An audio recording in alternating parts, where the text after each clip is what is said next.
Ladies and gentlemen, welcome on in to the PSP Podcast, featuring your friendly host, Percussive 173. Let's freaking go! I downed him! Oh, I got it! 508 meters!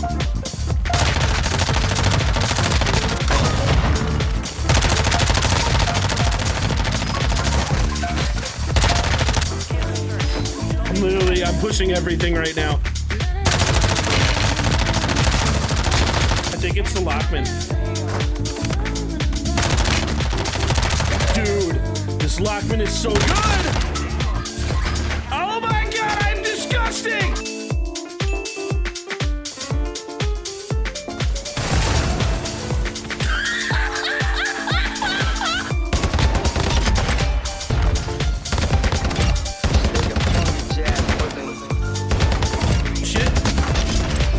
Gonna shit on him. He's dead. Did I just ace? I just ace. Let's go. Just take a funky jazz with him.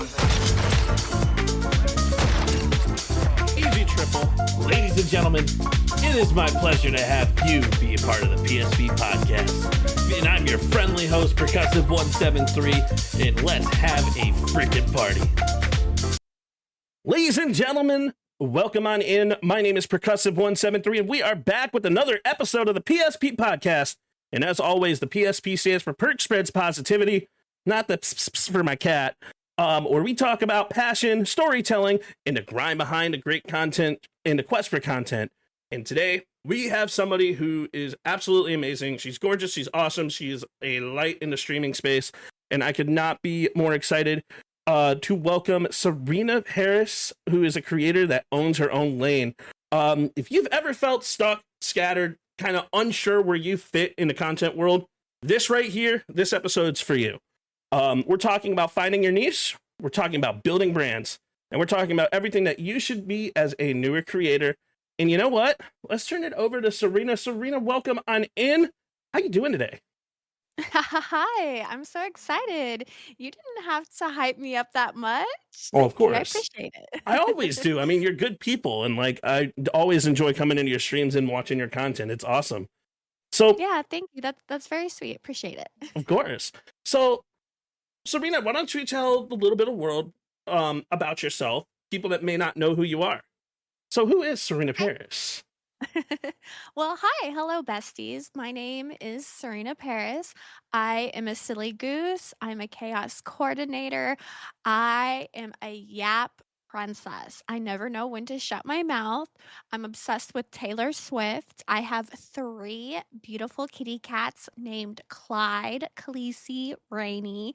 I play way too much Fortnite to be as bad as I am. But I'm just here for the good vibes. I love what I do. I love to promote self-love, self-growth, self-empowerment.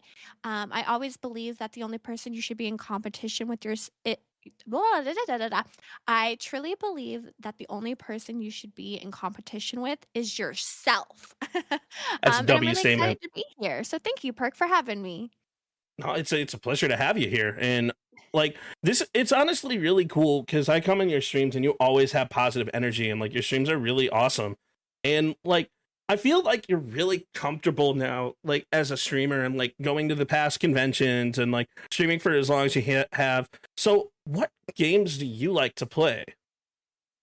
Oh, yeah. I mean, like you said, I've been streaming for 5 years now, and the main game I W, keep going back to is Fortnite. Fortnite. But between the 5 years, we did jump on the Among Us hype. We did jump on the Fall Guys hype. We played a little bit of Baldur's Gate 3. My community did make me play Elden Ring for a little bit, which was horrible, and I did not do well at all. We do some just chatting, we do some makeup streams, cosplay streams. My biggest scariness when it comes to stream is playing solo games. I never really grew up playing open world games or solo games, and I'm very bad at making decisions. And I'm always scared my audience, my community isn't going to want to watch me play those. But sometimes those are the best games to play and have your audience kind of help you along the way. That's a W mentality because when I honestly like that's one of the reasons why I'm still stuck on Call of Duty, which I know is kind of like a dying game. Because like it's really interesting because like going into the variety self and like being able to go out of your comfort zone to play different games or going out of your comfort zone to talk to different people, I think it's just really awesome. And like when was it that you realized that you wanted to go into like just the variety style? It's so hard because I just had this conversation not too long ago with one of my other friends. People in the streaming atmosphere are gonna tell you, "You have to niche down or you're not gonna make it," and then on the other line, there's people who are like, "You have to play variety or you're not gonna make it." I I see that a truly lot. believe that the streamer has to do what makes them happy or they're not gonna create good content. A lot of people are saying IRL content is taking off and you're not gonna make it as a streamer if you're not doing IRL content. But I totally believe if someone does not have the vibes, the energy to do IRL content, if they were to do that, they would flop and it wouldn't work for that. I hate streamer advice like that. It's hard because you're damned if you do, you're damned if you don't. I think at the end of the day, it really depends on you, the content you wanna make, the content that makes you happy, because if you're not having a good time as the streamer, your audience can tell. For me personally, I've always considered myself variety, but again, mostly Fortnite. Fortnite with a side of variety, you know? I do like doing community games, getting to know my community and having them jump in. I love killing my friends in games. I love Ayo. Among Us, Goose Goose Duck. I mean, even Fall Guys, when we're on a team, when one of my team members falls off or something, it is so hilarious to me. It definitely Sometimes is. even in Fortnite, I be trying to get my friends to die, you know? Um, basically for me, it's just I'm here to have a good time. I love what I do, and I am trying to get my foot out of just Fortnite, but Fortnite's my happy place, you know? Fortnite is one of those really fun games, and I love what you said about happiness and passion that drives the creation. And like Exactly. you can really tell in a creator when somebody is like genuinely having a good time and when someone is like genuinely excited about the content that they're putting forward, that like you can really see them push through and see that next level. And like I love seeing creators in that. I call it their zone. And it's Exactly. it's so difficult for creators to find that zone. And one of the things that's really interesting um is people don't really realize how hard it is to find your niche, your zone, and like what you're comfortable Amen. with. And it varies from person to person. So in like honestly, you can really one I guess where I'm going with this is I've seen people that don't find their niche experience burnout way quicker. Like Burnout I is real. it's so real. So real. Because like if you're not happy with what you do, you're gonna start hating what you're currently doing, and you're just gonna get into this motion where you're pressing the live button instead of being like, "Yo, I love this," you know? Yeah. And that's what I've always told myself too. Like, I love streaming. Um, I don't like when people have the thought like you have to love every single second of it because that's Right. not true. Not true at all. I've had some of my amazing jobs throughout my past, modeling, acting. I even work as a photographer's assistant right now. I've loved a lot of that experience, but sometimes you hate your job. True. Sometimes you have an off day. And I always try to remind myself, if it's okay to have a good day, it is okay to have a bad day or an off day. But you have to really step back, take some breaths, take time for yourself, and really rest. That's hard for me to say because I don't rest a lot. And I'm sure my friends and mods who are listening being like, what? What is she talking about? She doesn't do that. But my community has really taught me that sometimes I do need to step back turn off social media and get away from it, because really when I go to sleep at night, I think about how much I love my community and my friends, and then I wake up being like, "Dang, I get to stream today." Or days that I don't stream, it's like, I have to do offline editing and not talk to my friends, you know? People forget that, like, when Uh, you're editing things, like, it takes a lot of focus, and, like, we don't try to oh, ignore you, like, we promise. Like, a lot of the stuff that you guys, like, see when it comes to content and, like, streaming, even, like, from a podcast stuff perspective, you guys don't actually see it because we're doing stuff offline. We're making sure the NDI sources work. We're making sure, like, the tech is kind of hitting, and even still, you experience tech issues. Like, I experienced tech issues literally as we were starting to stream. So, it's Yes, crazy. exactly.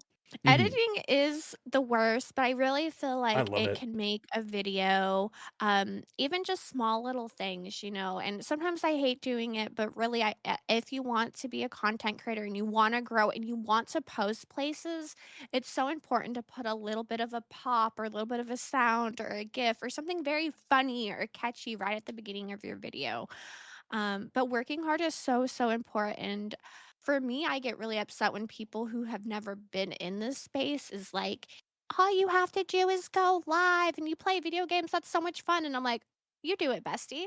Do it. So easy. So easy to Yeah, make try all it. this thousands and thousands of dollars. Go ahead, do it yourself. Oh, wait, it's not that easy, is it, bestie?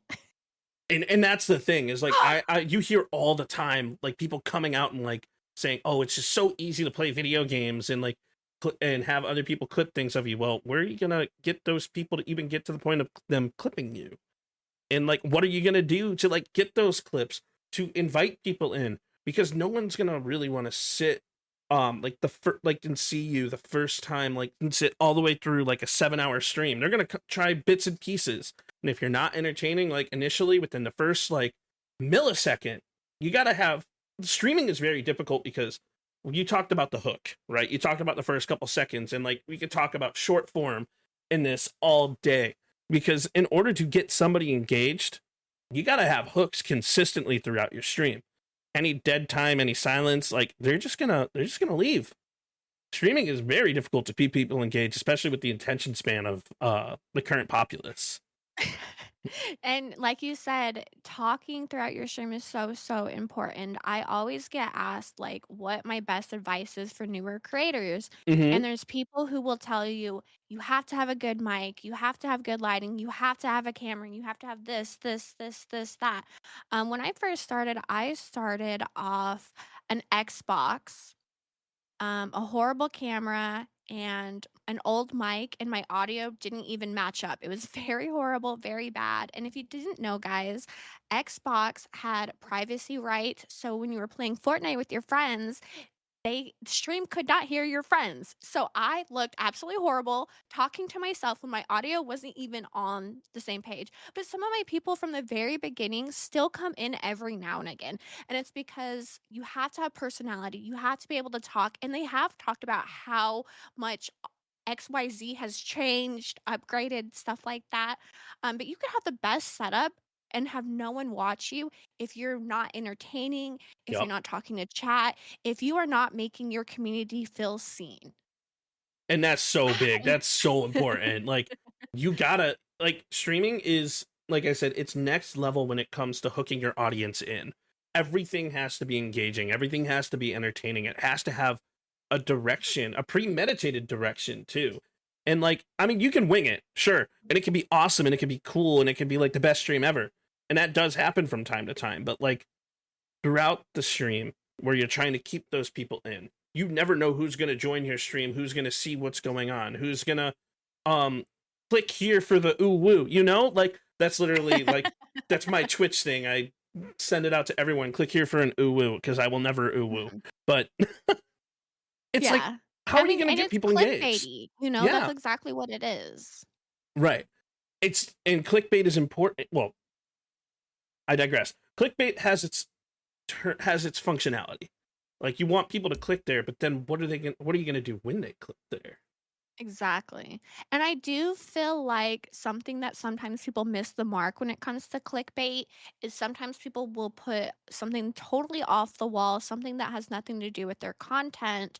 And so when viewers click that, they feel totally like lied to or that it doesn't make sense. So I do feel like with clickbait, you have to have some type of truth or funniness Mm-hmm. to make it make sense. There's a lot of people in the past who did the go live title XYZ gifted you a sub. And so people would click that and they realized that they didn't get a sub.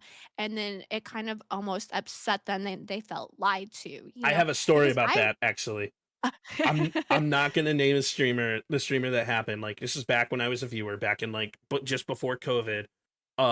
Someone sent that title, and I was following said streamer. That streamer had like 1.4 like million followers on on specific platforms and stuff like that. So I go in and I'm like, whoever gifted me the sub, thank you so much.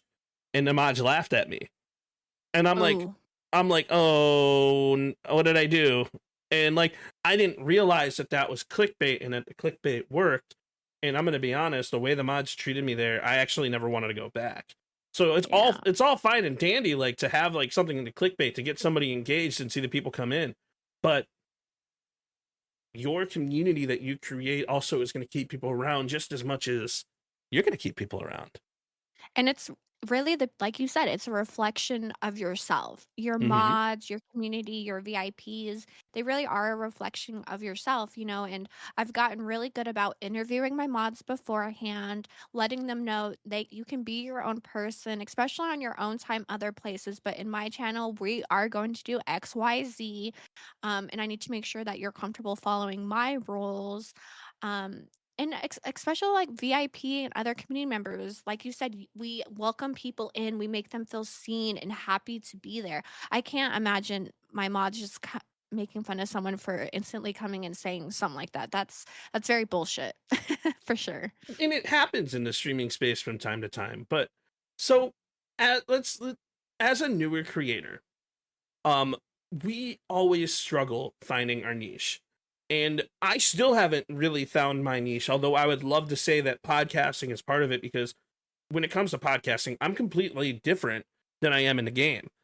Um, like I love playing Call of Duty. I've always enjoyed that game, but it's gotten to the point where it's so difficult to create content in such an oversaturated um content field.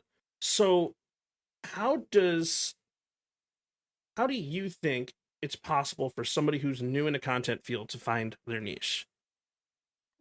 That's a wonderful question. And I kind of find that that one is a harder question because, again, Mm-hmm. I have been around the streaming world for 5 years. I have listened to all the streaming advice out there, what works, what doesn't work. And as much as something can work for somebody, it can absolutely destroy someone else who does it the same Mm-hmm. exact way. I One piece agree. of advice isn't really going to work all the way around 24/7 for every single person. I mean, of course, upgrading your stream, being very talkative, things like that, of course. But when it comes to either variety, niching down, it really depends on the person. Can they be engaging? Is this person even good at video games? And that's kind of what I struggle with is I am a Fortnite content creator and just like you said with COD, it is very, very saturated. And I've talked to a lot of my friends. I do feel like that is the reason I haven't necessarily blown up or seen bigger numbers because Fortnite is very saturated. But I do know that Fortnite makes me happy. I make good content off it. I love the community that I've met through Fortnite. But when it does come to either doing variety or niching down, you have to know what type of content you as a creator want to put out. And something that comes along with that is knowing that you can change your mind. Having boundaries in this space is so important, but if you wanna start as a Fortnite content creator and you want to jump to makeup or cosplay or playing horror games, you can do it. Sometimes your numbers might fall off, sometimes it might feel like you're starting over, but you have the power to control your stream and take care of yourself, your community, and to do what makes you happy, truly. I couldn't agree more. And like, you definitely need to be.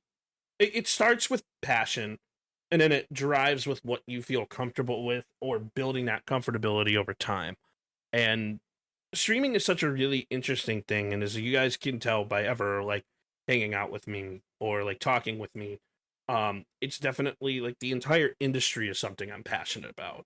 And which is why I decided to put the podcast on, to aspire new creators to either hop into content or to pretty much just talk about people's journeys and kind of get an idea of what they can take from all these different creators, maybe piece certain things into their own thing. But you made an amazing point.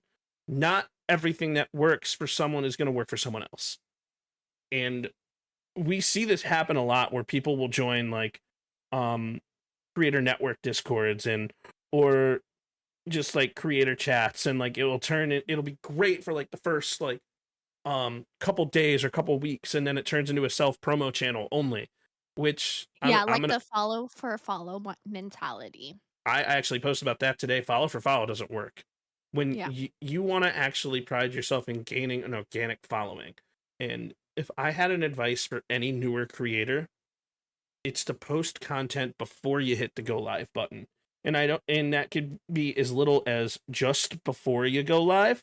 It can also be like months and months and months before you hit the streaming button, because if people start following you for your content, you're going to want to see how that content's created.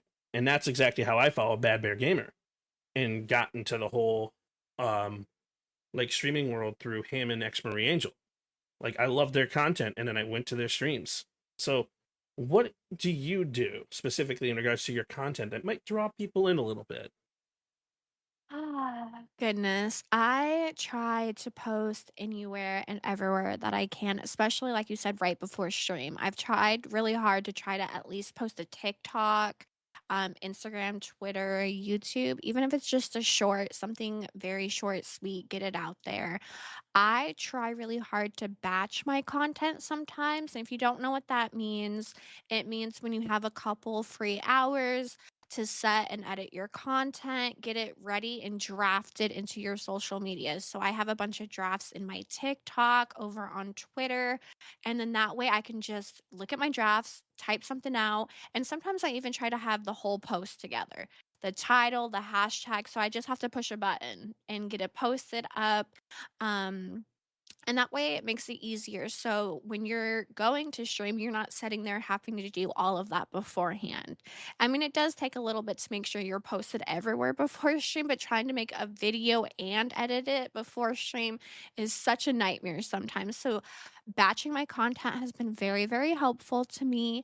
I try really hard to find trending sounds, and I've even asked my mods and close friends, hey, if you see a video that you think that I could do in my own way or is funny with Fortnite or my makeup, please send it to me. And I have a section in my Discord that I have just for Serena ideas for TikTok that no one can see besides me and my mods, that we post fun ideas in there.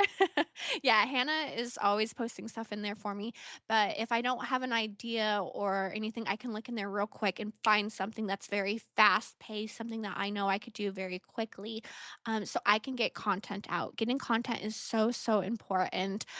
Some streamers will say, or content creators, whatever you want to call us, will say that you don't have to do other social media. Oh, I disagree with And that. if that, I yeah, disagree with exactly.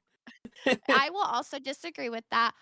If that works for you, fine. I think that that will take a little bit more luck. And I know people don't like to say luck in this world, but I do think it takes a lot of luck to make it somewhere if you're not being very active on social media or networking. And if you're just trying to do it just by going live, good luck to you. I hope it works. That has not worked for me in the past, but hey, good luck to you, bestie.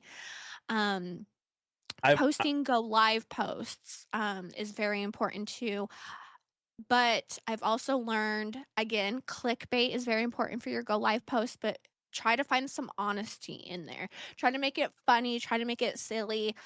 People get tired of that, "Hey, I'm live, click me." That, it's boring, we've seen it.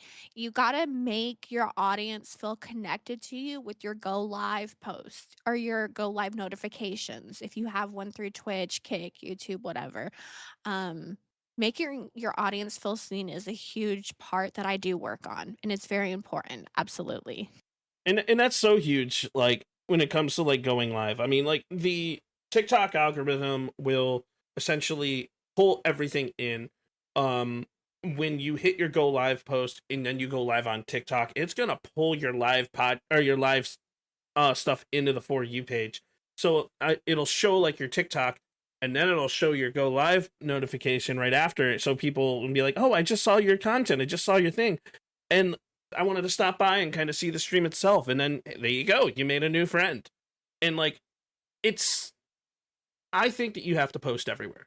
I think that you have to post Absolutely. everywhere often. So And important to do so. dude, YouTube is a gem when it comes to that type of stuff and like pushing content out. And also, guys, just heads up, I do see all your chats. I love you all. You're amazing. But sometimes I might not respond to chat, even though like typically if you ever come to my COD streams, I'm so interactive with chat, it's not even funny. But this isn't a self-promotion thing. We are in a podcast. But Hi, no, guys. it's hi. It's really, really important to post your content everywhere into different areas. Like, for example, my content blows up on Snapchat. I bet you guys didn't even know that Snapchat had a posting platform called Spotlight. For whatever I reason, didn't. I get more people that come into my stream from Snapchat than I do on any other platform. My TikTok doesn't do very well. My YouTube does okay. My Twitter does okay. My Clapper does okay, but it's really like my Snapchat.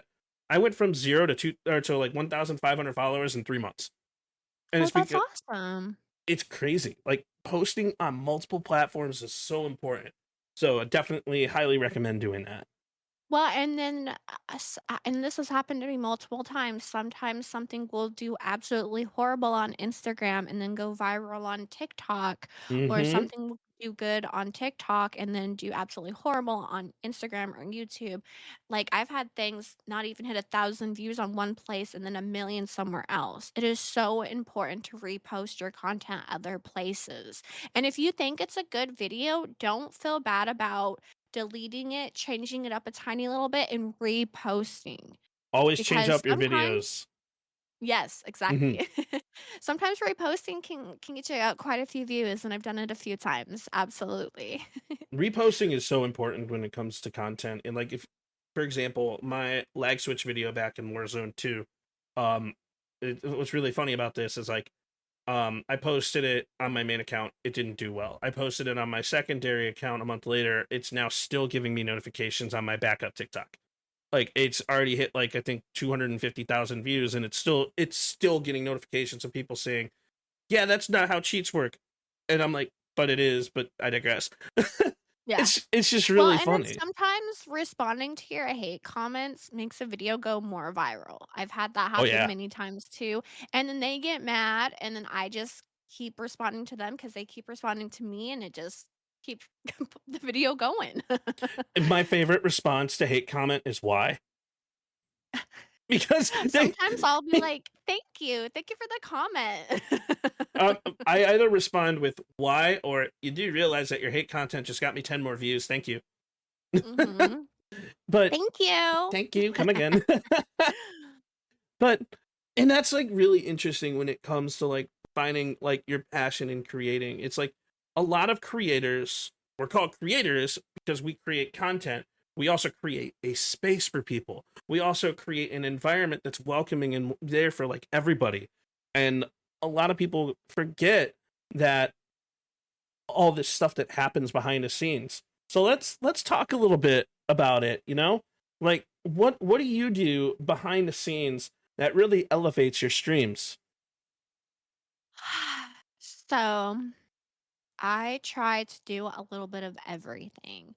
All right. On my phone, I try to plan out where I'm streaming, when I'm streaming, what I'm doing. Let me see if I can pull it up for you guys. So this is January, and I have everything up until now. What are we doing? Who are we doing it with? Um, am I doing a collab? Are we chatting? Are we doing Fortnite? Are we doing date everything, Boulder's Gate? What are we doing? I've tried really hard to be better about making a schedule and sticking to it. For some people, having a schedule is not possible at all. If you guys have work, family, there's just so much going on in your life. I get it. Sometimes it's impossible to have one. I would recommend it if you can. Even if it's just twice a week, getting a schedule out and then doing a couple pop ups, that's so important to have. Um, I have time blindness and I'm constantly running late, but I'm always trying to get better at it. Um, Trying to make sure I'm in my stream room, trying to set everything up about an hour, 30 minutes beforehand and not doing it 10 minutes beforehand because like you said, tech issues happen, something's not working. So if you can get set down an hour beforehand, you can try to get all of that together before. Like you said, posting content is super, super important. Something we really haven't talked about yet is networking. Yes.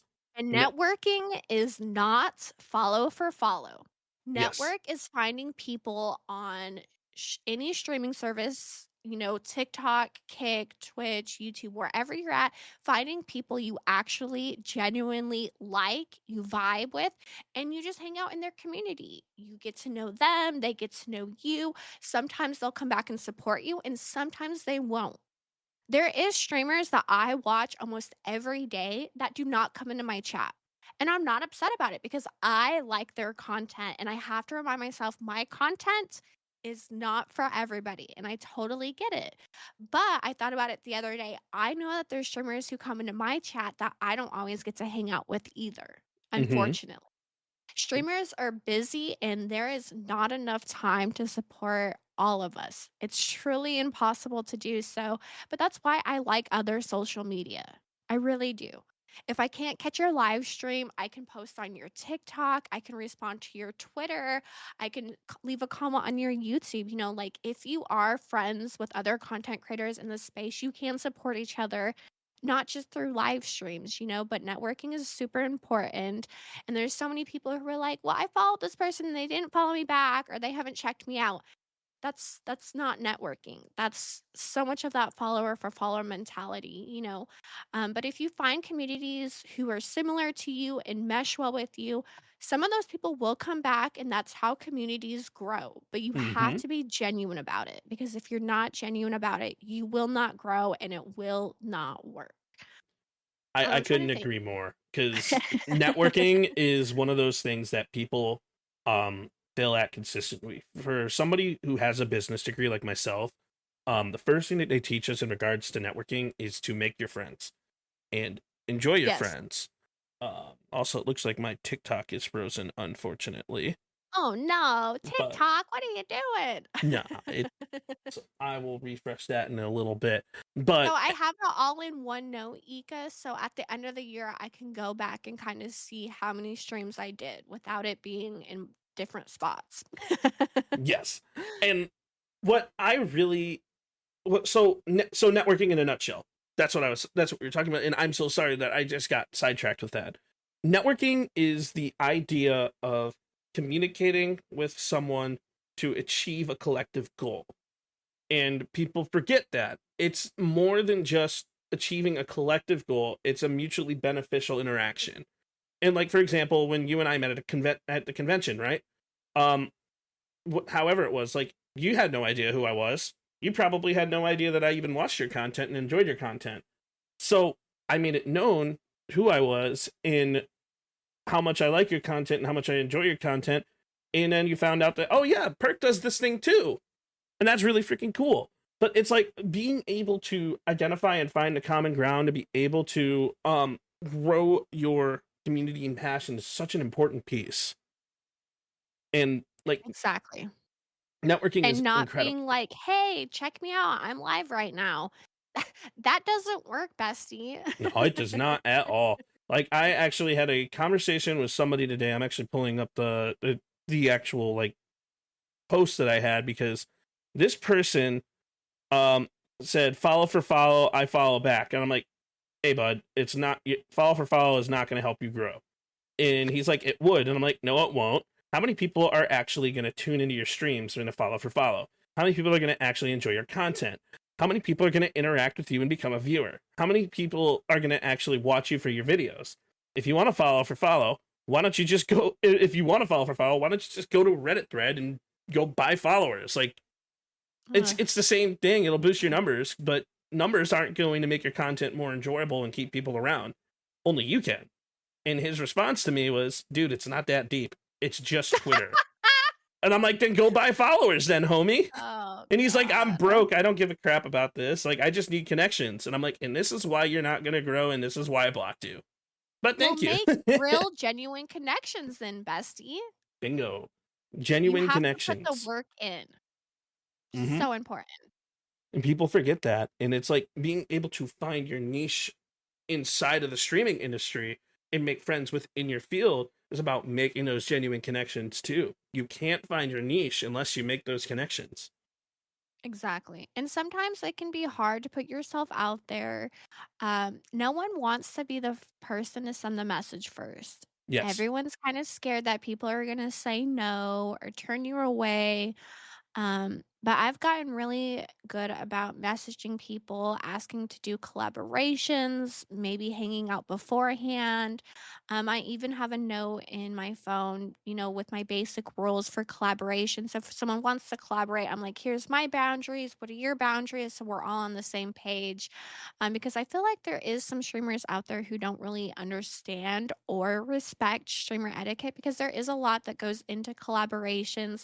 Everyone is different when it comes to streaming. I feel like push to talk, deafen, things like that are very important. Some people don't do that. And I just like to be on the same page. Oh yeah. Some people are more family friendly, some people aren't, and I think it's just really important to have conversations with people before you just jump into a collab, because you just never know what's going to happen. Um, Like People even that are you and I dense and last shallow can't night. be helped. Yeah. Yeah, exactly. I'm really glad that we had a conversation last night. Hmm. Because sometimes, like, especially if you've never, we've chatted before, but Right. sometimes when people are like, "Hey, let's do something," and it's like, "Oh, cool, but I don't know who you are. I haven't really watched your content. Let's hang out. Let's do a quick Discord call." Things like that. A lot of times I don't do collabs with brand new people. I'll either play on their stream first or have them play on my stream first, just so you can get the feel for a person. Um, I'm And it, not very family friendly, so when I play with people who are family friendly, I'm like, "Oh, I don't know if this would be a great collab," but being very open and honest about how you are, how your content works, can help with networking. exactly. And you shouldn't be doing collabs with people who don't mesh with you or have the same vibes really for the most part. Dude, vibes are so important when it comes to collaborations. Like, and I'm glad like you kind of brought out like you have to get a feel for the person that you're going to collaborate with, because not only do you have to go into a collaboration and know that it's going to be mutually beneficial for both people collaborating, you have to like be able to allow them to still be able to interact as themselves to their community. And like it's people forget that, and like people turn off their push to talk and just leave their mic open, which like some people love that. Some people love Yeah. open mic, and other people are like, all right, if you don't have a push to talk, you're going to interrupt my content. And like, I really want to do a video where how to collaborate the wrong way with someone, where I will literally go in, like, work with them. Like, we know this, and then just collaborate in the worst possible manner. Like, constantly sit there and like hit soundboards, Daddy, chill. and like just I weird hate that. things. I know. And everyone does.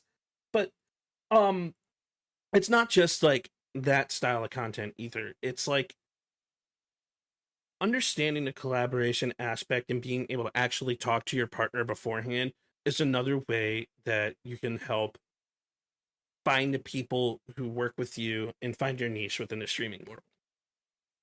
So it's Exactly. it's so interesting though to see like people um like networking in the wrong way. Like my biggest fear when it comes to networking and reaching out to someone is they're immediately going to think I'm flirting with them because I'm a guy. I don't want that mentality. Yeah. And again, that's where it's kind of scary reaching out to people, you know. Hmm. For me, depending on who the person is, if I've met them before, that does make it a little bit easier. Like you said, if you've True. met them, you put a name and a face. I'm really bad with names. So like I'll meet someone for the fifth or sixth time and I'm like, what is your name? I know that I know you, but I don't know your name. um, And like but remembering names is you so. really have to. Oh, go ahead. Oh, I was saying like remembering names happens, and like even when it go back into like a convention and be like, oh wait, so what was your name again?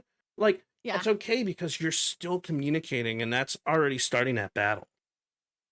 So. Exactly. And for me, like, even if I know that I've interacted with someone at a convention or I've seen them before, most of the time I'll go up to them and be like, hey, I'm Serena. And a lot of times people are like, yeah, I know. And I'm like, Mhm. I don't ever want to assume because the first time you assume, someone's not going to know and then you're going to look like a dumbass. And someone may not um, know who you are, and you may have just made a best friend by exactly. introducing yourself properly too. Exactly. And just because you know who someone is at a convention doesn't always mean that they're gonna know who you are, like you just said. Um, Hmm. because I've had a couple people at conventions come up to me and I was like, "Who are you?" Then they said their name, and then I'll be like, "Oh yeah, I've seen your name in chat or this." But especially when it comes to viewers, you guys get to sit and look at our beautiful faces all the time, but we have no idea how some of you guys look. True. So it's very nice. That's why I love name tags. Oh, name tags are so good. I always carry a couple SerenaParis stickers with me because some conventions won't do names for privacy reasons, and I totally get that. I kind of feel like conventions should have um the creator decide if they want their name on the badge. I know Yes. that at a certain point they can't have names on badges if you get accepted last minute or something. But I totally understand, especially people who do the PNG tubers, the VTubers, things like that. They might not want their name on that or just other privacy reasons. I totally understand that. I'm a name tag person. I love when people know my name. I understand that it wouldn't work for everybody, but I think that would be such a fun idea. But if they don't have a name thing, I carry stickers with me that have my name, so people are like, "Oh, I know who that is." And I'm a firm believer that they should hand out like your creator tag just like as a creator, but then also hand out something like a secondary style of tag. Like I like the little shoulder stand for like the people that have like your name like listed on the shoulder, like right above your head. So it like sits Yeah. on your shoulders and then it will just like be like right above you. And like you could choose whether or not to wear that. But if you wear Yeah, it and people don't exactly. know who you are, it's like, oh well that's percussive. And that's That's that Serena. person. Hmm. It Uh, and that is so funny. we talk a lot about like conventions and like etiquette and stuff like that. And like I want to kind of hop back to the behind the scenes stuff that we don't really talk about and people creating content forget. Like you talked about scheduling being huge, and scheduling is so important when it comes to the content field, whether it be with collabs. But a lot of things that people don't see is that we're our own audio engineers. We're also our own video engineers.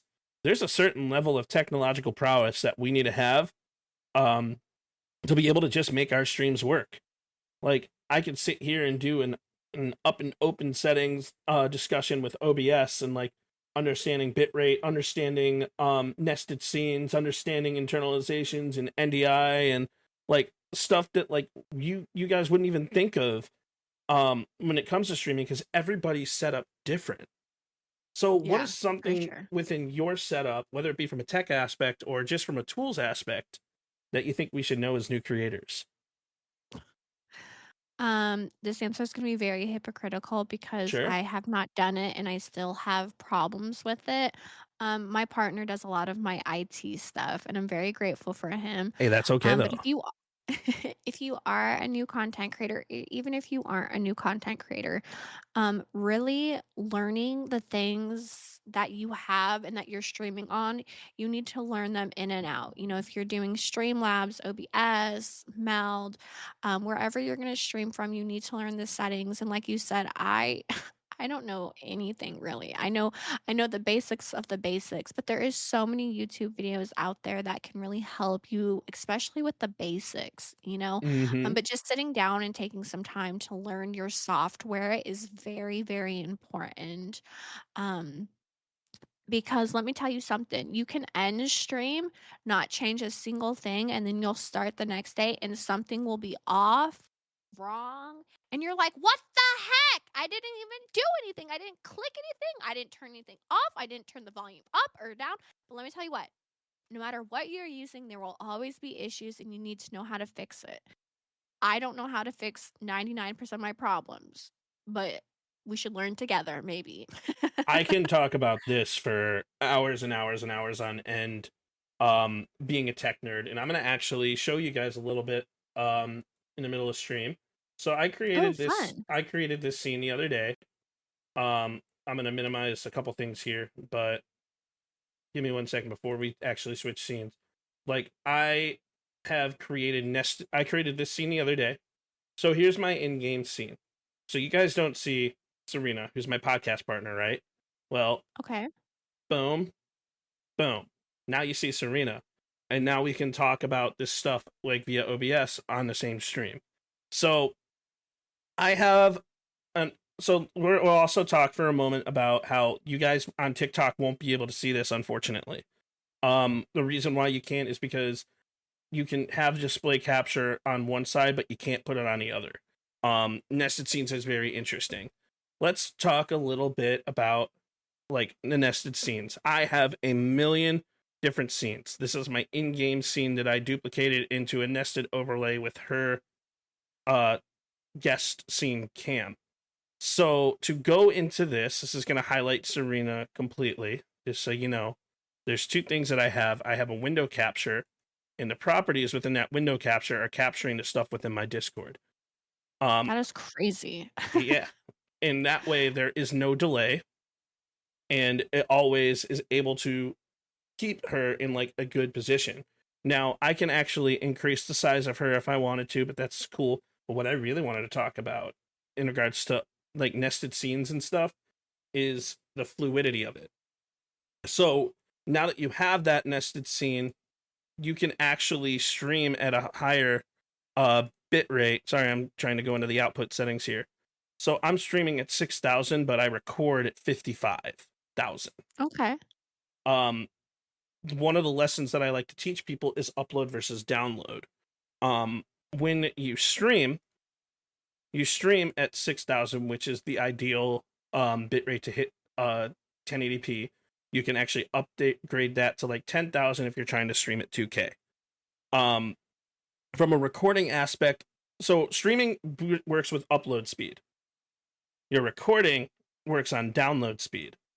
And I don't have fiber, so that's 900 megabytes down versus the 40 that I have up.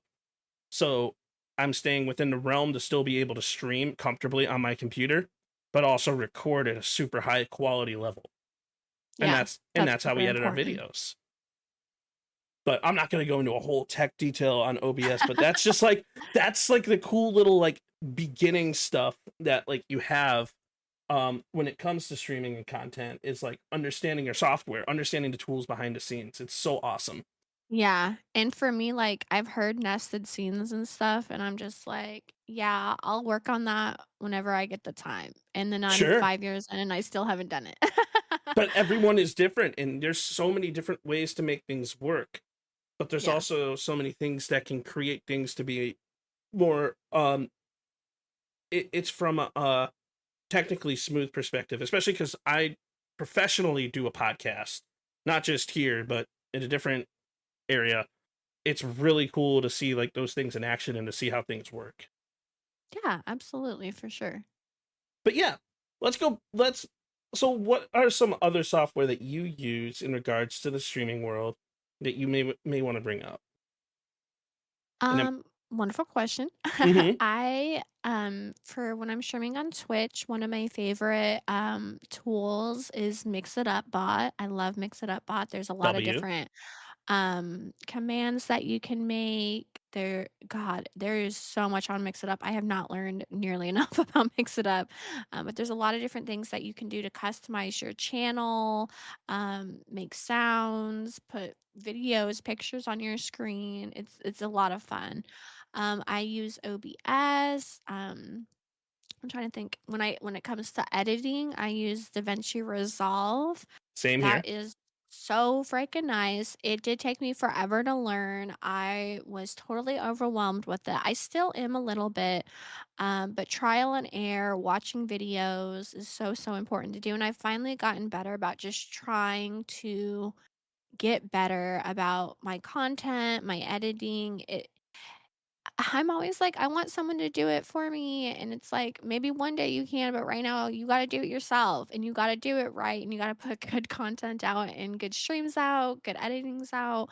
Let me see. What else do I have on here that I use? Let me take a look. I love Um, like OBS. I also love Frosty Tools.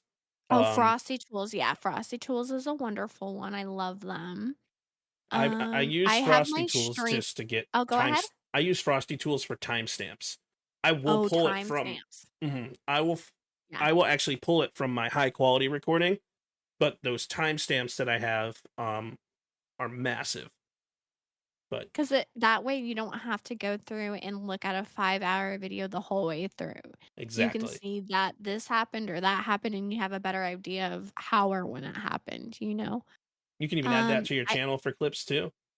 Yeah, the clips are so good. Hmm. I also have a Stream Deck. So thankful, that has really changed my life. I haven't even looked at that enough to have you could do almost anything and everything with a Stream Deck. Yes, you can. Um I need to learn that more for sure. Da da da da. For whenever I do a PNG tuber, I use the oh god, I can't even think about what that is called. I have a little oh my god, where is it? I don't I don't remember what it's called. I can't think of it. Our last But I podcast, we all actually had Amethyst May, who is a VTuber. Like who we got to talk about VTubing, and it was really cool. It was a lot of really cool information. Yeah, cause oh my god, Hmm. there's so much on there. Oh I yeah. also love to use Video Ninja, especially if I do something similar to this, like a podcast or I have multiple friends on. Sometimes I feel like Discord can fall short on some Yes. things, especially when you have multiple people in a call, and if someone has to jump out or leave, then when someone leaves, the cameras are mixed around and off, and I'm like, "No." We love Video Ninja. Um God, there's so many different things that you can use for so many different things, and you really have to figure out what you want, how you want to use it, and then really go from there for sure. And especially as an aspiring creator, the amount of technical stuff out there is super vast. So one of the things I urge before you even hit the go live button is to watch some YouTube videos, get to know the tools, experiment with the tools, test it on like with your own stuff before even hitting that go live button. And like there we're our own audio engineers, we're our own video engineers, we're our own production engineers, we're like everything that we do as streamers and content creators is crazy. We can make ourselves sound like a kid if we wanted to. We can make ourselves sound like a demon if we wanted to. we That's so can scary. I know, right?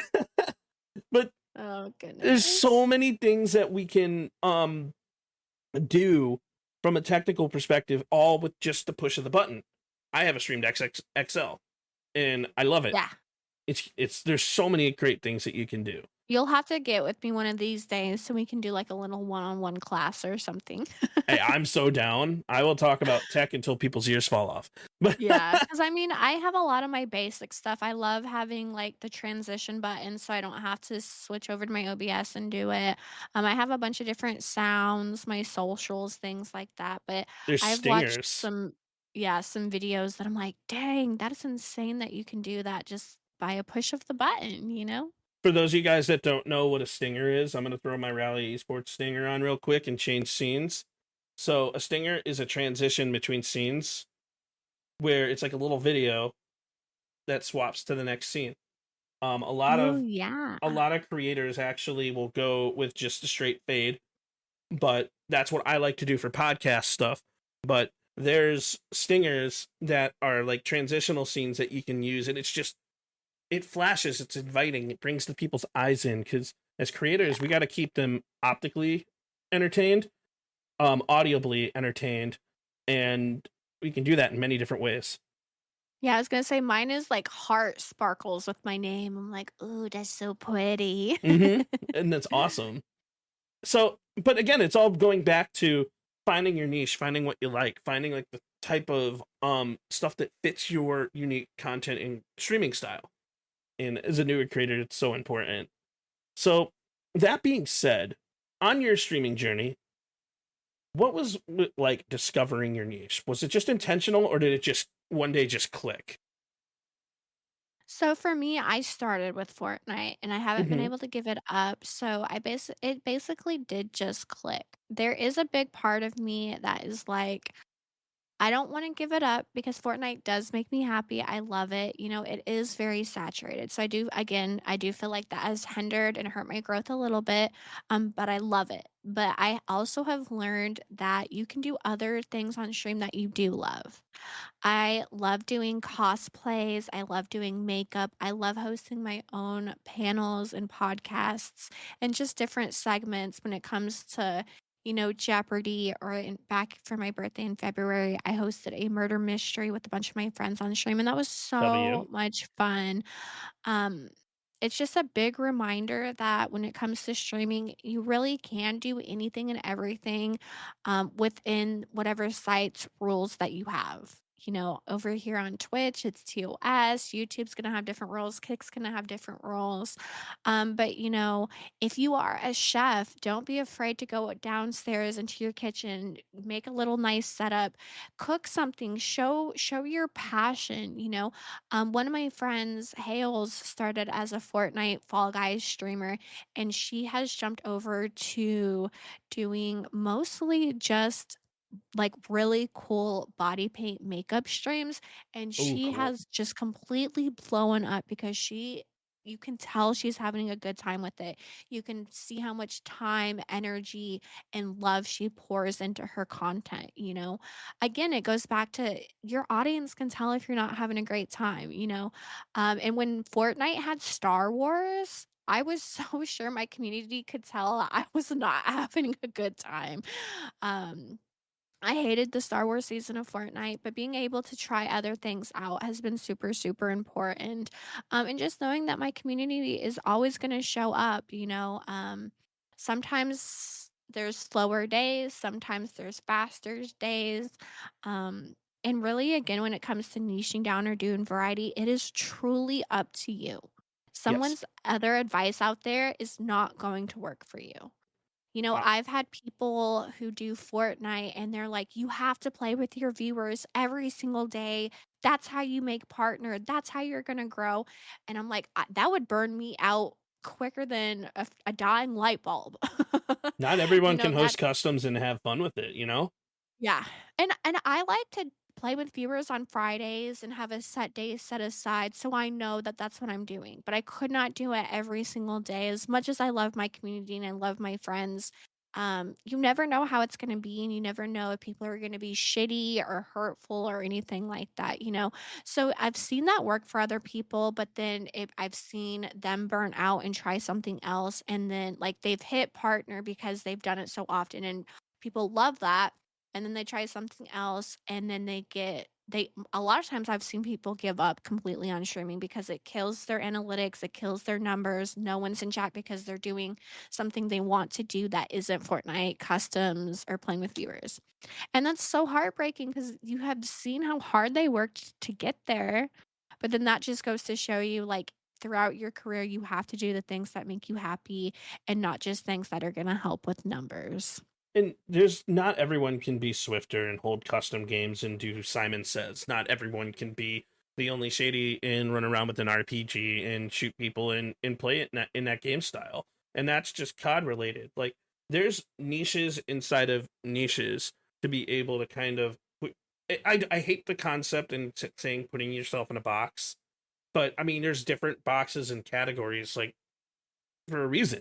Like, not everyone's going to do great as an IRL streamer. Not everyone's going to do great as a podcaster. Not everyone's going to do great as a Fortnite player. Like, it's finding what you truly like. My passion is actually in podcasting more so than it is gaming. Gaming, I like as a hobby, and I like to kind of enjoy myself in that way. but you can tell like the way my eyes light up within conversation and having conversations about something that's like so much better. And Exactly. And I relate with that so much when I am sitting around just talking with my friends, just yapping, that just brings me so much joy and happiness. Truly does. and what you got to remember is it really is ultimately about your joy and happiness, and that's going to reflect on the chat, and it's going to make people want to be there, like genuinely. So Exactly. Because I mean, I've watched streams that you can tell that they are not happy, and it is very hard to sit there and watch. it is Truly, so it really difficult. is. And like you'll see like the way some Call of Duty creators are, like especially because the game is so terrible and filled with hackers. It's like they're doing something awesome, they're having a great content game, like they should get the win, they should be doing all this stuff, they run into a hacker, and then you just see them getting super furious. It's like they'll go into like ranked and play like a top 250 player until someone's like, oh yeah, you know what, I also have this bloop. And like it's so That's difficult. very annoying. It is annoying, but it's also all sorts of love too, because like you being able to present something you're passionate about and to be able to show it, um, even if the game is terrible, is such an incredible thing, and I give people so much props, like for putting themselves out there. Yeah, cause that can get rough sometimes, and I be raging. I'm a little rager sometimes, I really am. We all rage, dude. I actually rage quit even on stream. We're not gonna talk about that, chat, but Uh. it was like I rage quit so bad, and I'm like, I don't want to stream this game anymore. And then and then I straight up ended stream and also quit the game. But Yeah. yeah, sometimes it's like that, and sometimes it's just the best thing in the world. I'm gonna play this forever. Oh my god, it's been 15 hours. Mhm. That So Fortnite can suck me in like that sometimes. true. That's how Minecraft is with me, but I like playing Minecraft offline because I haven't figured out a way to stream Minecraft yet.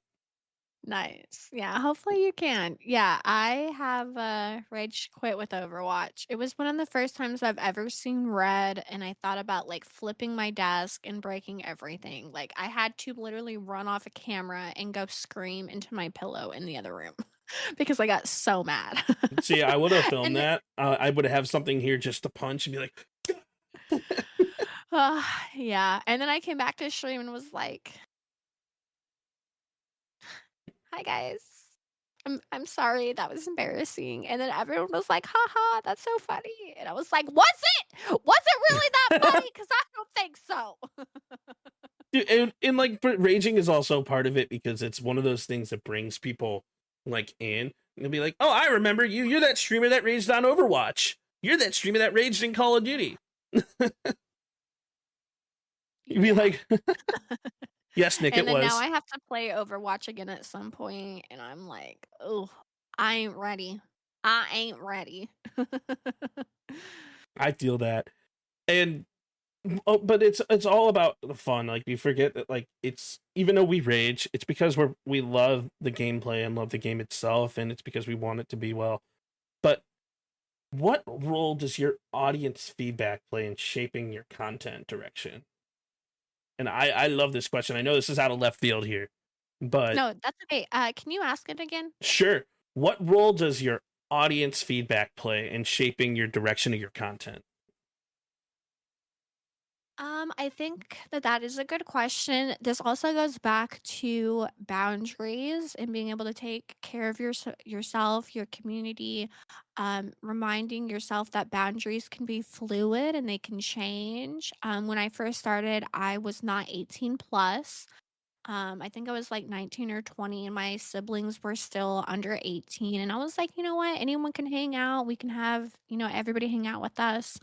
And then a couple years in, I was like, I don't want kids around me. I don't want kids playing games with me. And my mods and my community members really stood behind me with that decision. And they were like, I'm proud of you for making a decision that makes you happy. And um, especially with an 18 plus crowd and how much I cuss and how silly I am. I think it's very important to protect us as adults away from kiddos. Kiddos should just not be watching my content. Even though Fortnite can be a kid's game, my content is not for anyone under 18. It truly isn't. Um, but my mods have really helped me come out of my shell, and I'm trying to get better at saying no. I wear my heart on my sleeve. I love meeting new people.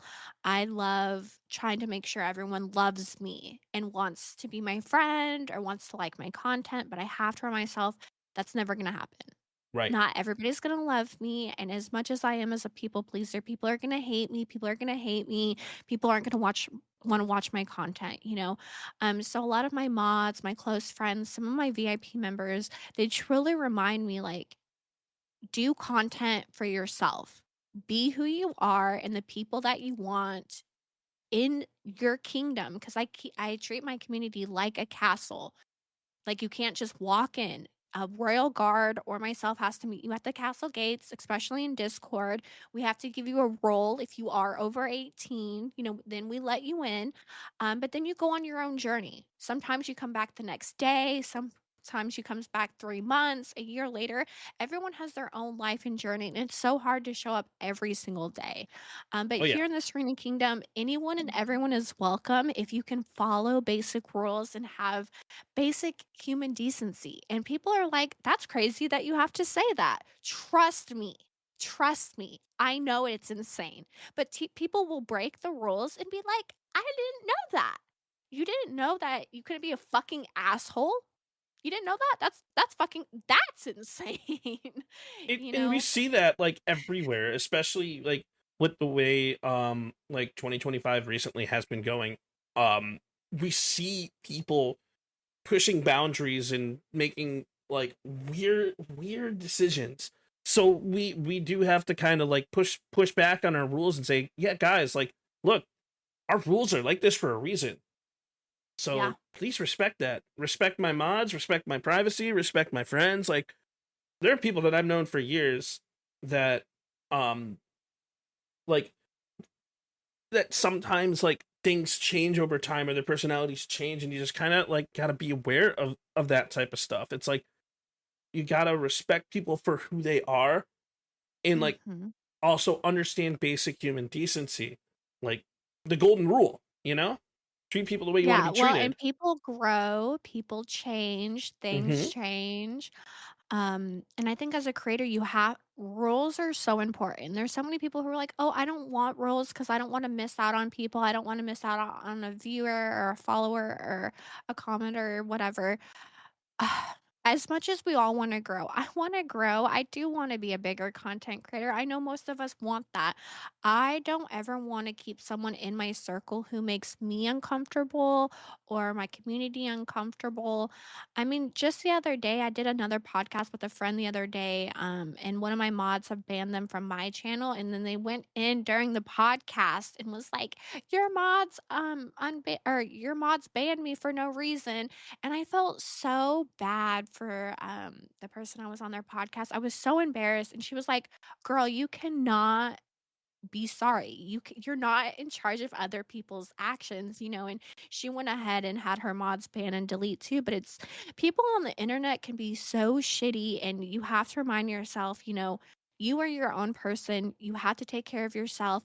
I do think as a streamer, you do have to take care of your community too. Yes. You can't let your community have free reign of everything. If someone's being shitty, you have to put your foot down, and you have to protect yourself, your community, your mods. And people know that. Like, if you're going to be shitty to my mods, you're gone. You're Yep. out of here. Bye bye.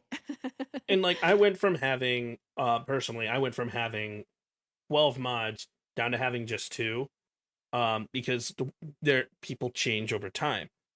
Like, it's you have to kind of be aware as a streamer that like your community and things that you're creating is just it it's so important, because your community is a reflection on yourself. And even if you're partnering with somebody, it's like you also can't be responsible for everybody, but at the same point, like it kind of it's such a weird thing to discuss, you know what I mean? It's a lot of like understanding parasocial relationships, but also like understanding like kind of like how things are. One thing I do know Exactly, is if and oh, go ahead, go oh, ahead. go ahead. We're both like, "Go ahead." No. And then that's that gray area. There Mm-hmm. is a lot of gray area here in the streaming universe. That's why I've tried really hard to have I don't wanna say an open relationship with my mods because that sounds just so weird, but I try Ayo. to have I guess it's more open communication than Right. anything with my mods, because my mods really do take the pressure off of me sometimes when it comes to banning people or blocking people, and they're gonna be the first people in here who are like, "You don't have to ban someone because they broke the rule. You can ban someone just because they make you feel off or weird or that they're bringing the vibes down."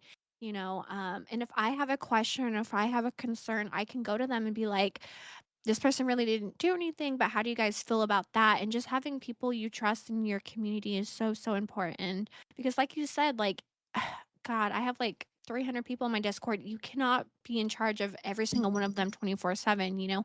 But if someone said something to somebody or especially when it was crossing that line, like I definitely have banned people for doing things that haven't happened in my stream or that I personally have seen.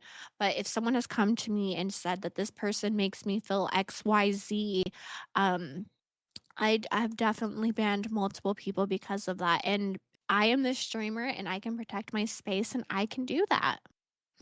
And that's so important. And it's so important to be able to protect yourself, protect your community, and like ultimately sometimes we do have to make those tough decisions.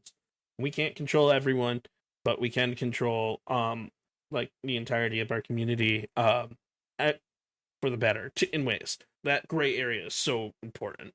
So Mhm. switching gears just a little bit. Um Okay. what is the biggest mistake newer aspiring creators make?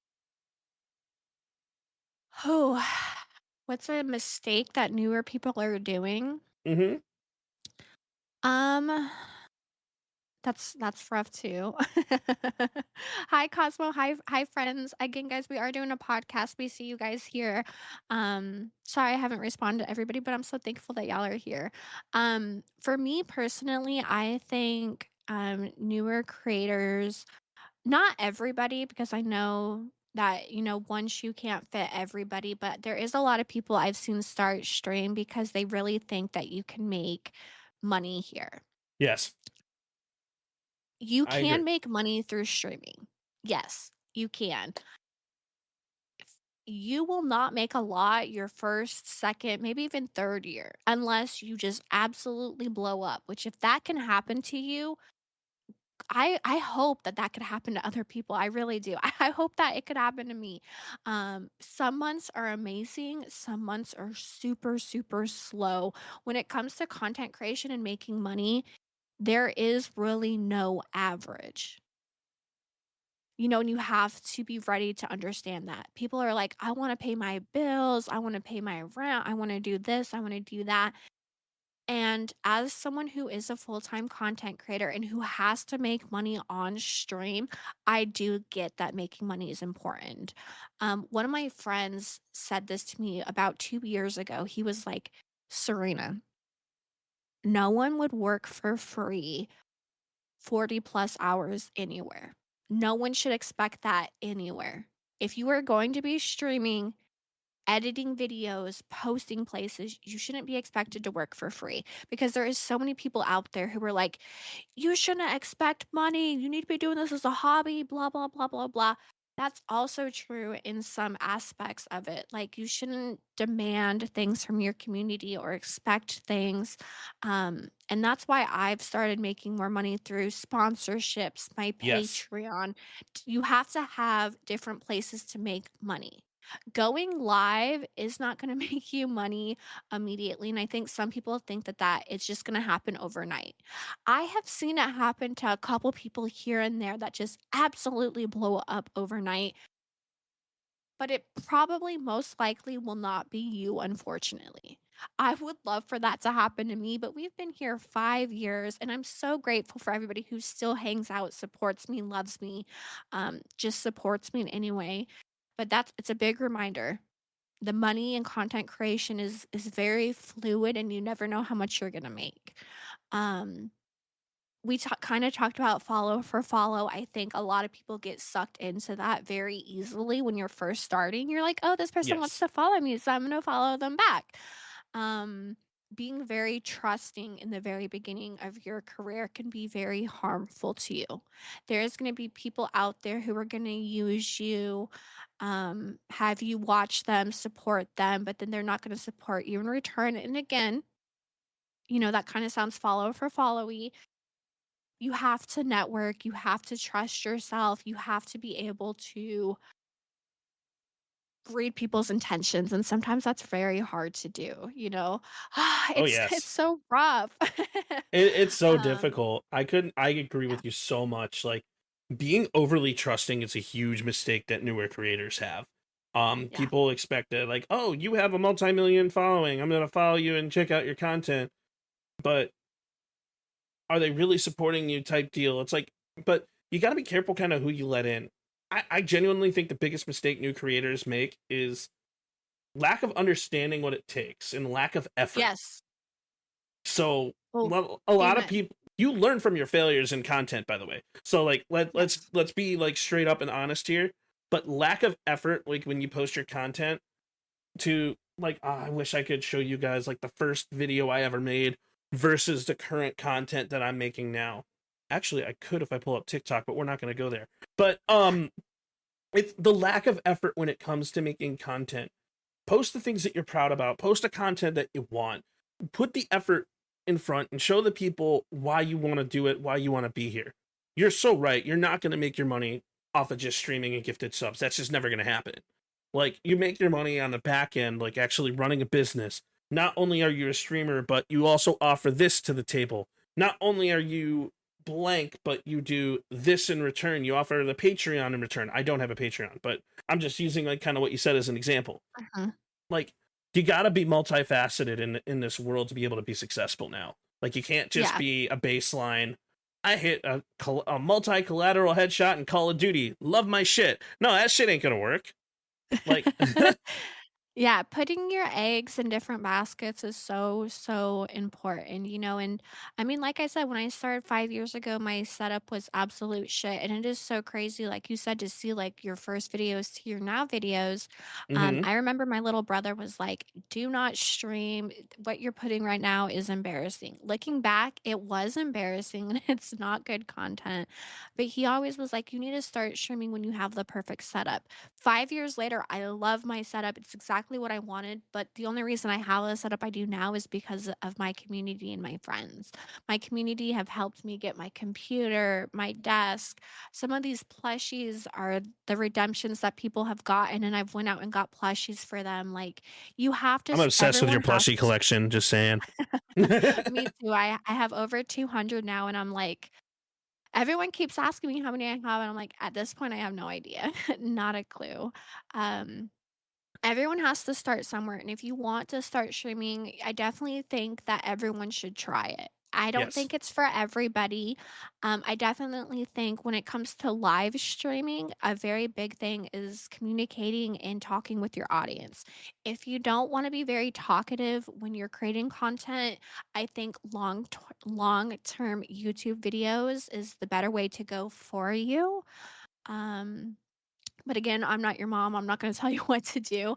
But it's really hard for me to watch live streams of people playing shooters or whatever, not engaging, not looking at chat, not responding. Again, I think you could do some really cool voiceovers and put a really cool montage together on YouTube for things like that. I can definitely agree with that. Um, I'm gonna have two more questions Okay. for the podcast today because I know like we definitely want to get I know everybody has some stuff that we have to do post podcast too, but I couldn't agree more though with with what you were saying because like honestly like when it comes to like going into the realm of shooters, there is a level of engagement that you kind of have to have with your chat as well as being overly focused on a game. And like, that's why, like, whenever I'm actually in COD, I'll have an automatic message that pops up and says, hey, I may not look at chat, but that's because I'm locked in. But Yeah. it's even making your bots interact for you, which is why I'm paying for Frosty Tools, because it's amazing. You can actually interact with Frosty Tools. But I know I've shouted them out twice now. God, what am I like? No, I'm kidding. We love so- Frosty Tools. True. So the first question that I wanted to ask, because we're talking about niches and like understanding what your niche could potentially be,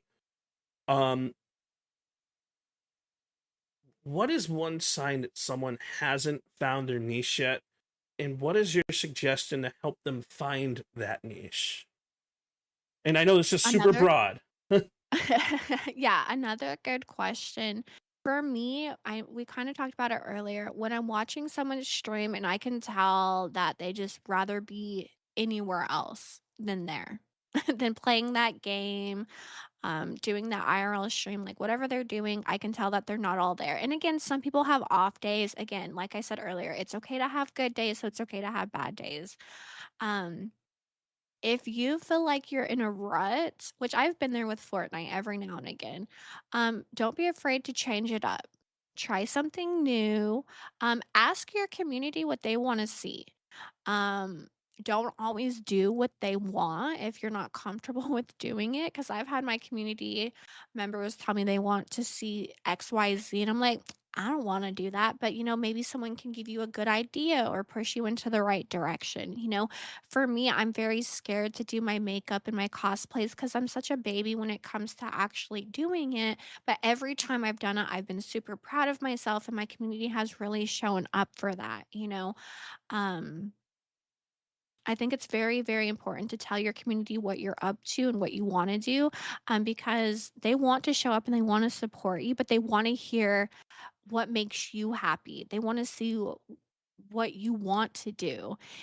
I've played Life is Strange on stream. I got gifted it a while back, and that was hard for me. Like I said, solo games are hard, but a lot of my friends came in and supported me because they knew that I didn't do a lot of solos, and they just gave me a little bit of extra support to, keep going. And I think me being honest with my community members and telling them, like, hey guys, I'm nervous about this. Can you come in and hang out with me?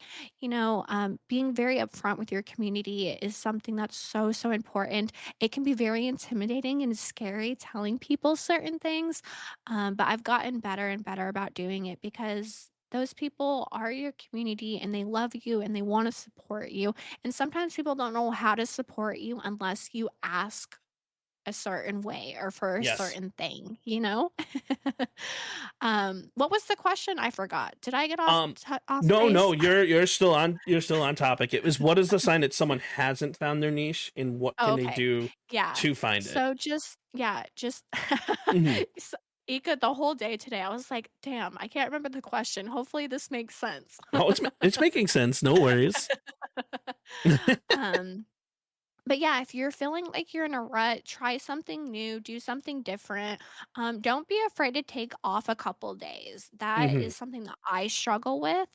Like I said, I have a schedule and I only really let myself take off Tuesdays and Wednesdays. And I do a lot of like editing or hanging out with my community on those nights. But sometimes you just have to take off a day or two to just really reset, get your head in the game, watch other content, think about what you want to do. And watching others, I get so inspired watching my friends do other things. I Yes. really do. I could not agree more with that. Watching other people is a phenomenal way to help you find your niche. Not by copying what somebody is doing, but taking certain things that they have. Like, for Mhm. example, like, how do they react to certain things? How do they interact with their chat that you could potentially use certain aspects of that for yourself? I mean, like, learning from others, for the people who have been successful at doing it, is a huge way to help find your own and find your home. And the biggest thing that I could see when people have not found their niche is they're just unhappy, or they're just doing things Exactly. aimlessly. Like, you'll see people play COD and they're like, why did my video not do well? I had a quadruple collapse. I mean, if your mentality is like a flatlined like that, you're not gonna be able to do that. Maybe instead of that quadruple collat just showing that, you're a storyteller at heart. You say it's like, look at this, look at what happens when I see 4 rats walking in a line and hit that collateral. It's like the voice of your content could potentially be something that you haven't even tried yet. So like Mhm. seeing CPREDs, for example, make god tier storytelling content, seeing Timmy Toucans and Dr. Chubbs just enjoying themselves in the field for what they do. It's seeing the things that other people are doing and kind of aligning it for yourself. Changing the way you interact with chat, changing the way you have your gameplay. Like that's a huge way to find your niche.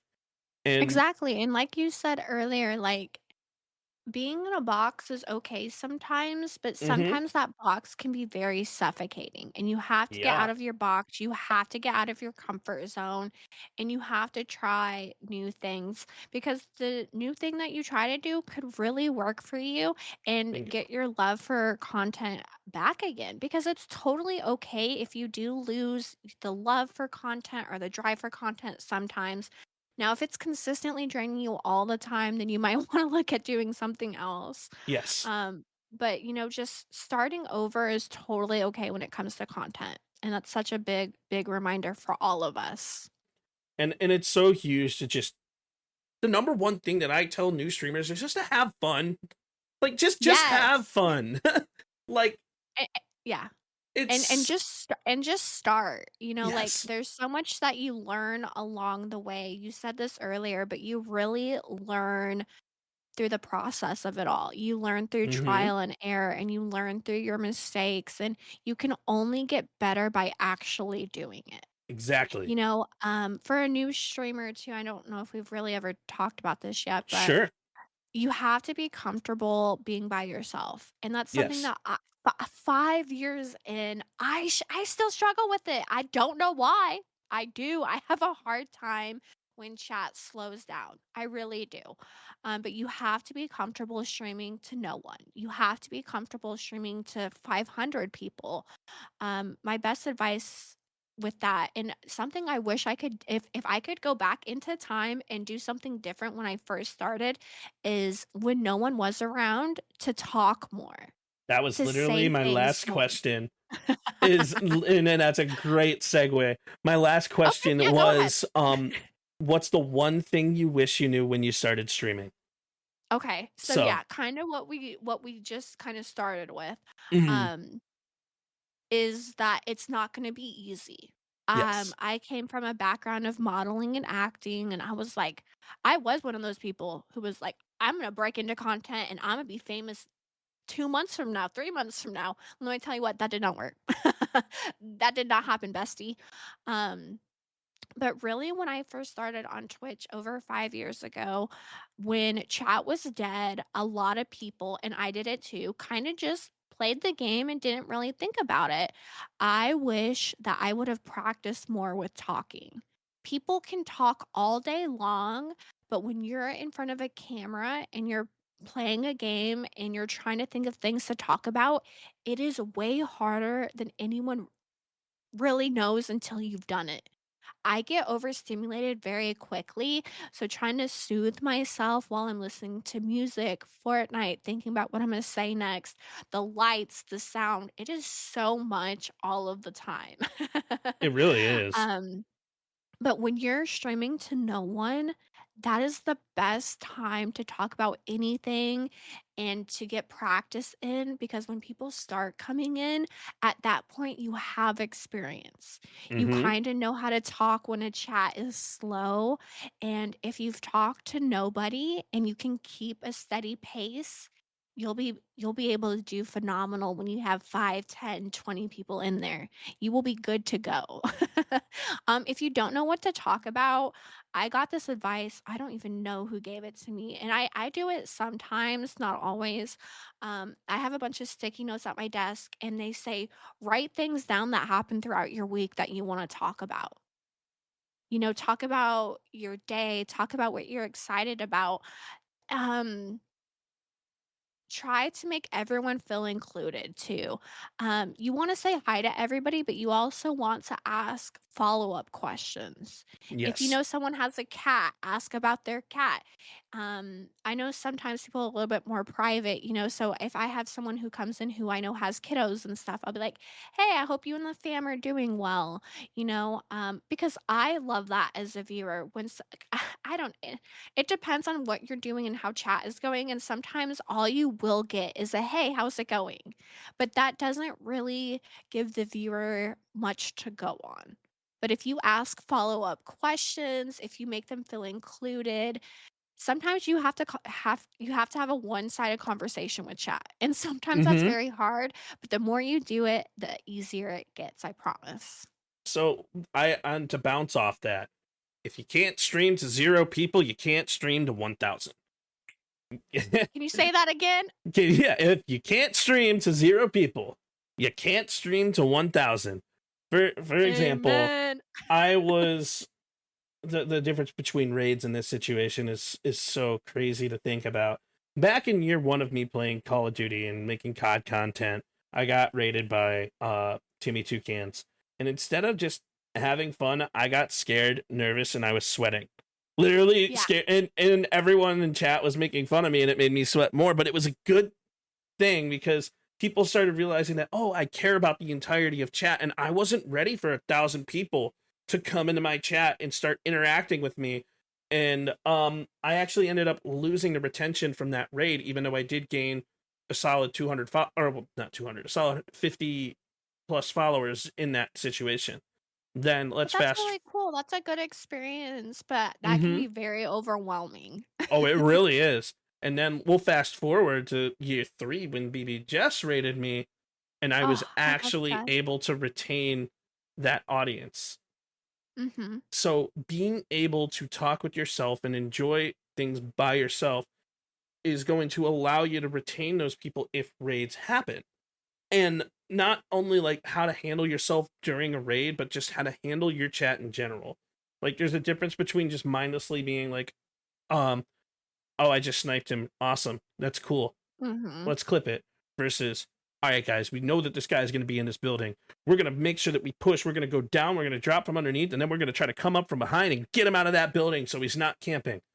That difference in mentality, talking through your gameplay, is Yeah, so in-game huge. comms are so important, especially if chat is slow, but sometimes people aren't watching 100%, so if they can hear what you're doing and, like, get a visual for themselves, regardless of what you're doing, is so helpful, Oh, so yes. helpful.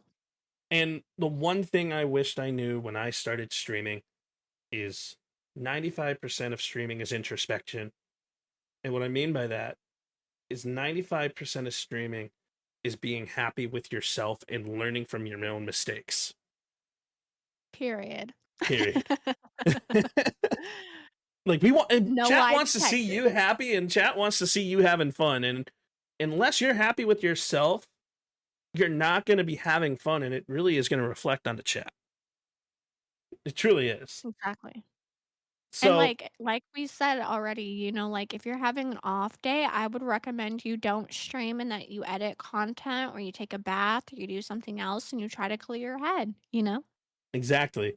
And with me being in that can actually reflect to what happened to me this weekend, from Thursday until today. So I was supposed to be live Thursday and Saturday, and I was not. The reason why I was not is because I had some personal stuff going on in my life, and I wasn't able to do that, and I didn't want to put people through that. So instead, I played Minecraft offline. When I actually did have that free time, and I had to take care of the stuff that I had to take care of in the middle of the day.